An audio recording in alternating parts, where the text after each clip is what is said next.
TDP senior నేత Dhulipalla నరేంద్రపై MLA Kilari Rosaiah తీవ్ర ఆరోపణలు చేశారు. 2500 కోట్ల రూపాయలు కాజేశాను అంటూ ఛార్జిషీటు డ్రామా ఆడుతున్న ధూళిపాళ్ల సంగంరేరి పాడి రైతులకు చెందాల్సిన బోనస్లకు కుటుంబ సభ్యులతో కలిసి దోచుకుంటున్నారని ఆరోపించారు. అధికారంలో ఉన్న కాలంలో 650 ఎకరాలలో అక్రమ మైనింగ్ చేశారని ఆరోపించారు.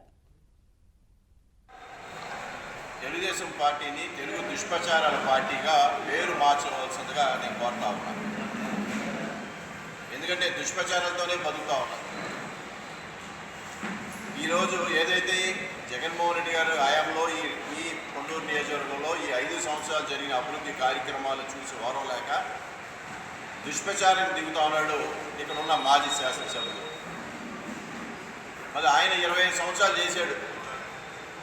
ప్రతి గ్రామంలో ఏ గ్రామంలో చూసినా ప్రతి గ్రామంలో నీరు చెట్ల కింద ప్రతి గ్రామంలో చెరువులు దవ్వేశాడు.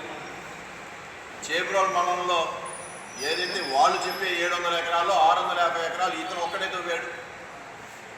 మరి సిగ్గు లేకుండా ఇంకా ఏ విధంగా మాట్లాడతారంటే ప్రజలు మరీ అమాయకులు, మరీ నిశానిదారులు, మనం ఏం చెబితే అది నమ్మేస్తారని వాళ్ళు భావిస్తూ ఉన్నారు. ఇవాళ 25 సంవత్సరాలు అతను చేయలేని ఎన్నో కార్యక్రమాలు కొన్నూరు నియోజకవర్గంలో ప్రతి గ్రామంలో మనం చేయడం జరిగింది. ఇవాళ దుష్ప్రచారంతో బతుకుతున్నారు. అతను మేము ఒకటే డిమాండ్ చేస్తాను, నువ్వు 25 సంవత్సరాలు నువ్వేం చేసావు? రోడ్ వైండింగ్ ఎందుకు చేయలేకపోయావు? బ్రిడ్జ్ ఎందుకు తీసుకురాలేకపోయావు? వెంకటేశ్వరపురం మంచినీళ్ళు ఎందుకు తీసుకురాలేకపోయావు? ఆటో నగర్ ఎందుకు తీసుకురాలేకపోయావు? దీనికి ముందు సమాధానం చెప్పి ఏదైనా సరే మిగతా విషయాల మీద మాట్లాడితే బాగుంటుందని చెప్పి